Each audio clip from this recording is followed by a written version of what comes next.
మిత్రులారా, ఈరోజు ఒక మంచి ఎకో టూరిజం పార్క్ను ప్రారంభించడానికి, ఎకో టూరిజంను ఒక మంచి పర్యాటక కేంద్రంగా, వ్యాపార దృక్పథం కాకుండా ఒక పర్యాటక క్షేత్రంగా తయారు చేసి రామ్దేవ్ గారు దాదాపుగా 25 సంవత్సరాల తన అనుభవాన్ని, ఆదాయాన్ని ఈ 150 ఎకరాలలో ఒక మంచి పార్కును ఏర్పాటు చేసి ఈ కార్యక్రమం ప్రారంభోత్సవానికి నాతో పాటు మెగాస్టార్, కేంద్ర మాజీ మంత్రివర్యులు, మనందరి అభిమాన నాయకుడు చిరంజీవి గారిని ప్రత్యేకంగా ఆహ్వానించి, అదేవిధంగా తెలంగాణ మంత్రివర్యులు జూపల్లి కృష్ణారావు గారిని, అదేవిధంగా చీఫ్ విప్ శాసనమండలి పట్నం మహేందర్ రెడ్డి గారిని, లోక్సభ సభ్యులు మిత్రుడు సీఎం రమేష్ గారిని, రాజ్యసభ సభ్యులు అనిల్ కుమార్ యాదవ్ గారిని, శాసనసభ్యులు మల్రెడ్డి రంగారెడ్డి గారిని, స్థానిక శాసనసభ్యులు కాలే యాదయ్య గారిని, ఇతర రంగారెడ్డి జిల్లా నాయకులందరినీ ఆహ్వానించి ఒక మంచి కార్యక్రమాన్ని ఏర్పాటు చేయడం జరిగింది. వాస్తవంగా మా ప్రభుత్వం ఏర్పడిన తర్వాత అధికారులతో, మంత్రులతో చర్చించి తెలంగాణ రాష్ట్రం ఐటీ, ఫార్మా రంగాలలో రాణించడం, ఇన్ఫ్రాస్ట్రక్చర్ రంగాలలో దేశంలోనే ప్రముఖ సంస్థలు తెలంగాణ రాష్ట్రం నుంచి ఈరోజు నిర్మాణ రంగంలో రాణించినాయి. ఇక తెలంగాణ రాష్ట్రానికి కావలసింది temple tourism, health tourism, eco tourism. ఒక రాష్ట్రం యొక్క ఆదాయం పెరగాలి, ఒక రాష్ట్రానికి గుర్తింపు రావాలి అని అంటే పరిశ్రమలు, పెట్టుబడులే కాదు, ఆ రాష్ట్రంలో ఉన్న టెంపుల్ టూరిజం, ఎకో టూరిజమే ఆ రాష్ట్రం యొక్క ఆదాయాన్ని పెంచడమే కాకుండా రాష్ట్రం యొక్క గుర్తింపు, గౌరవాన్ని కూడా పెంచుతుంది. ఈరోజు మనకు సంబంధించిన మిత్రులు కావచ్చు, బంధువులు కావచ్చు, చాలామంది వాళ్ళ పిల్లల పెళ్ళిళ్ళు చేయాలన్నా, శుభ కార్యక్రమాలు ఏమైనా చేయాలి అని అంటే మన ప్రాంతం కాకుండా రాజస్థాన్కో లేకపోతే ఇతర దేశాల్లోకి వెళ్ళి అక్కడ కార్యక్రమాలు చేసుకుంటున్నారు. దానికి ప్రధానమైన కారణం ఆ ప్రాంతంలో ఉండే టెంపుల్ టూరిజం, అదేవిధంగా ఎకో టూరిజం. వీటితో పాటు ఎవరిని కదిలిచ్చినా మన వాళ్ళని బెంగళూరు జిందల్లో జాయిన్ అయినని కొంతకాలము అని చెప్పి చెప్తూ ఉంటారు. మనం ఈరోజు మందిరాలను దర్శించుకోవాలంటే తమిళనాడుకో ఇతర రాష్ట్రాలకో వెళ్తున్నాం.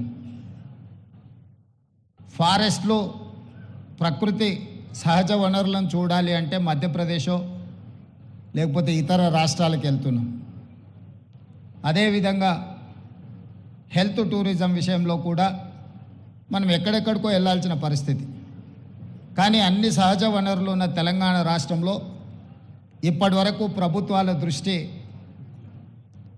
ఈ హెల్త్ టూరిజం మీద, ఎకో టూరిజం మీద, టెంపుల్ టూరిజం మీద ఫోకస్ లేకపోవడం వల్ల అద్భుతమైన ఆలయాలు ఉన్న తెలంగాణ రాష్ట్రం, అది 1000 స్తంభాల గుడి కావచ్చు, యునెస్కో గుర్తింపు పొందిన రామప్ప మందిరం కావచ్చు, లేకపోతే శ్రీశైలం కావచ్చు, రాజన్న వేములవాడ రాజన్న మందిరం కావచ్చు, ఇట్లాంటి చాలా మందిరాలు, ప్రపంచ ప్రఖ్యాతిగాంచిన మందిరాలు మన దగ్గర ఉన్నాయి. ఈరోజు కవాల్ కావచ్చు, tiger reserve forest, Nallamala tiger reserve forest కావచ్చు, జూపల్లి కృష్ణారావు గారు ప్రాతినిధ్యం వహిస్తున్న కొల్లాపూర్ ప్రాంతం, నల్లమల అటవీ ప్రాంతం, కృష్ణానది జలాలు, ప్రవహిస్తున్న ప్రాంతం. అక్కడ మందిరాలకు, అక్కడ ప్రకృతి సహజ వనరులకు కొదవలేదు. మల్లెల తీర్థం లాంటి ప్రాంతాలు మన దగ్గర ఉన్నాయి. కానీ వీటికి ఇవ్వాల్సినంత ప్రాధాన్యత, తీసుకురావాల్సినంత గుర్తింపు తీసుకురాకపోవడం వల్ల మన రాష్ట్రంలో temple tourism, eco tourism, health tourism వెనుకబడుతున్నది. ఈరోజు ఎకో టూరిజంలో టూరిజం పాలసీని ఈ మధ్యలోనే శాసనసభలో మనం చర్చించినాం. దానికి మంత్రి జూపల్లి కృష్ణారావు గారే ఆ పాలసీ తయారీలో కీలక పాత్ర పోషించారు. రాబోయే కొద్ది రోజుల్లో టూరిజం పాలసీని తీసుకొచ్చి టూరిజం పాలసీలో ఎకో టూరిజంను ప్రోత్సహించాలని ఈరోజు మన ప్రభుత్వం ముందుకు వెళ్తున్నది. కానీ ప్రభుత్వానికంటే ముందే ఎకో టూరిజం ఈరోజు రామదేవరావు గారి ఏర్పాటు చేసిన 150 ఎకరాలలో ఒక అద్భుతాన్ని సృష్టించిండు. ఈ అద్భుతం వారికి ఒక్కరికి ఆదాయం తెచ్చిపెట్టేది కాదు, రాష్ట్రానికి కూడా ఆదాయం తెచ్చిపెడుతుంది, రాష్ట్రానికి కూడా గుర్తింపు, గౌరవం తెచ్చిపెడుతుంది. ఈరోజు మనం మొక్కలు కొనాలంటే గోదావరి జిల్లాలకు వెళ్ళాల్సిన పరిస్థితి.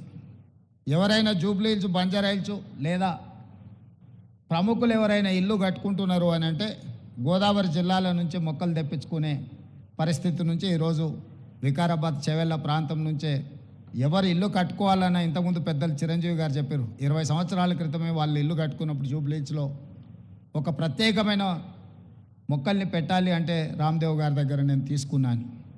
ఇది ఇంకా అభివృద్ధి పదం వైపు నడవాలి. ఈరోజు ఇక్కడ జరిగిన అభివృద్ధి ఇక్కడ మన కళ్ళకు కనిపిస్తున్నది 30%. నేను అనుకోవడం ఇంకొక సంవత్సరంన్నర తర్వాత ఇది ఒక అద్భుతమైన పర్యాటక క్షేత్రంగా మారుతుంది అనడంలో ఎలాంటి సందేహం లేదు.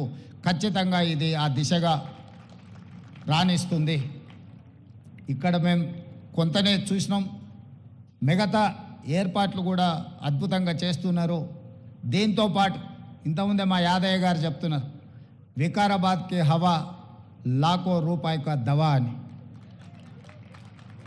వికారాబాదులో ఉన్న అడవిని ఆనాడు నిజాం సర్కార్ మెడిసినల్ ప్లాంట్స్ పెట్టి మీకు మొత్తం తెలంగాణ రాష్ట్రంలో ఉండే టెంపరేచర్ కంటే చిరంజీవి గారు వికారాబాద్లో వికారాబాద్ అటవీ ప్రాంతంలో 2-3% టెంపరేచర్ తక్కువ ఉంటుంది.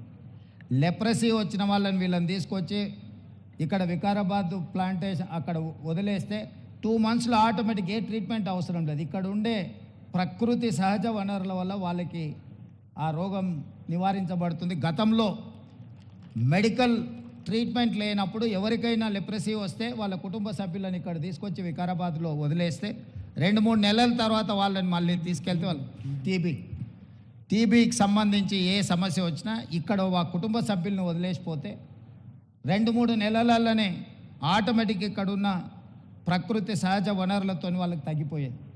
అంటే ఈ ప్రాంతానికి ఒక ప్రత్యేకత ఉన్నది. అందుకే ఈరోజు జిందాల్ లాంటి వాటికి ఎక్కడికో వెళ్ళడం కాదు, ఇక్కడనే పెద్ద పరిశ్రమలకు సంబంధించిన వ్యక్తులు తొందరలోనే ఇక్కడ పెద్ద ఎత్తున ఏర్పాటు చేయబోతున్నారు వికారాబాద్ ప్రాంతంలో. మొన్ననే దావోస్లో అగ్రిమెంట్ చేయడం జరిగింది. తొందరలో వికారాబాద్ ప్రాంతాన్ని ఎకో టూరిజంలో పూర్తి స్థాయిలో అభివృద్ధి చెయ్యాలని ప్రభుత్వం ఏదైతే అనుకుంటుందో ఒక అడుగు ముందు ప్రభుత్వానికంటే రామ్దేవ్ గారు వేసి ఇంత మంచి వ్యవస్థని ఇక్కడ ఏర్పాటు చేసిండు. తొందరలో ఈ ప్రాంతం యొక్క అభివృద్ధికి ఇది ఒక ప్రాతిపదిక అవుతుంది. అందుకే ఈరోజు ఈ నిర్వాహకులను, రామ్దేవ్ గారిని మనస్ఫూర్తిగా తెలంగాణ రాష్ట్ర ప్రభుత్వం అభినందిస్తుంది. ఇంకా రావాలి ఇట్లాంటి పర్యాటక క్షేత్రాలు. ఇదొక వ్యాపార కేంద్రంగా కాకుండా పర్యాటక క్షేత్రంగా కూడా రాణిస్తుంది అనడంలో ఎలాంటి సందేహం లేదు. ఈరోజు నాతో పాటు చిరంజీవి గారు, సీఎం రమేష్ గారు, మా మంత్రులు, శాసనమండలి సభ్యులు, శాసనసభ్యులు అందరు రావడం, ఇట్లా కార్యక్రమం రోజువారీగా ఎన్నో రాజకీయ కార్యక్రమాలలో పాల్గొంటుంటాం. కానీ ఈ కార్యక్రమంలో పాల్గొనడానికి ఒక ప్రత్యేకత ఉన్నది. ఈ ప్రత్యేకత రాష్ట్రం యొక్క ఆలోచనకు అనుగుణంగా ఉన్నది.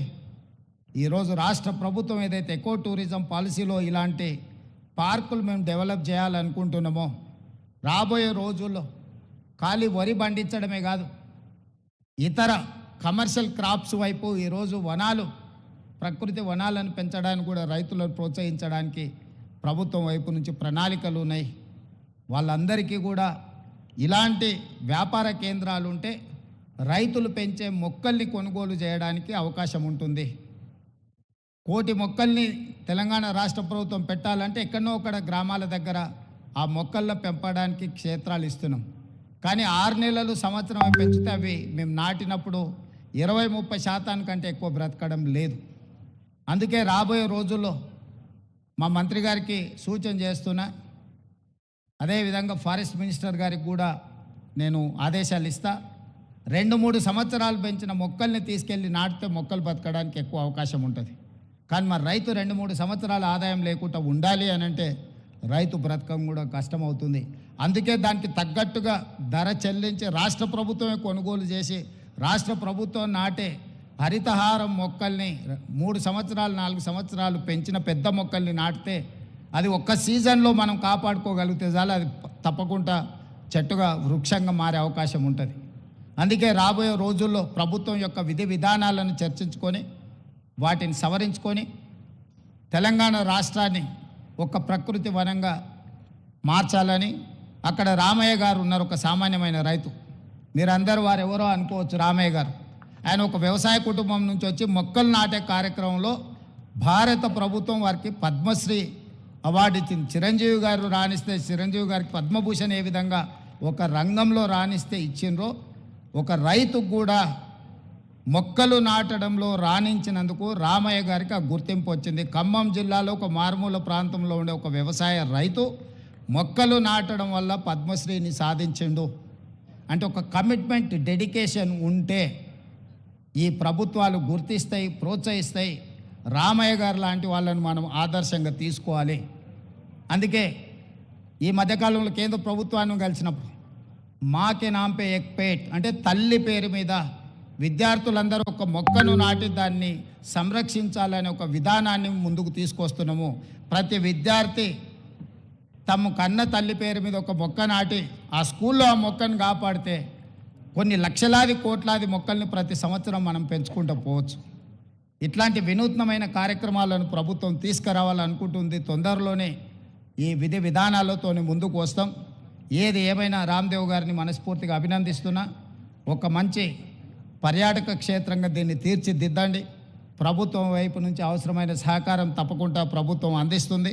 మంత్రి జూపల్లి కృష్ణారావు గారు, స్థానిక శాసనసభ్యులు యాదయ్య గారు, మహేందర్ రెడ్డి గారు ఉన్నారు. ఏదైనా స్థానికంగా అంశాలు ఉన్నా కూడా వారు మీకు సంపూర్ణమైన సహకారాన్ని అందిస్తారని తెలియజేస్తూ మీ అందరి దగ్గర సెలవు తీసుకుంటున్నారు. ధన్యవాదాలు మిత్రులారా.